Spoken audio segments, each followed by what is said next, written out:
So the present tense is used for simple statements to talk about things that happen often and describe things that are true. But we use the verb without to, so it's simply subject and then verb. I build the kite. I, subject, build, verb, object, the kite. She, again different pronouns, can be in the present tense. She eats the chocolate.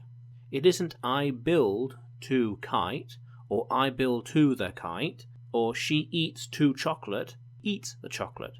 And look, an S is added to the verb for he, she, or it, pronouns and subjects. So I, it's not I's. I build a kite. I read a book. I read a book. She eats chocolate. She eats the chocolate. Eat and then eats. He talks to the teacher. He cleans the car. You peel the potatoes. Again, look, it's not you peels. It's not I peels. It's we peel the potatoes. She peels the potatoes. It peels the potatoes. This machine, it peels the potatoes.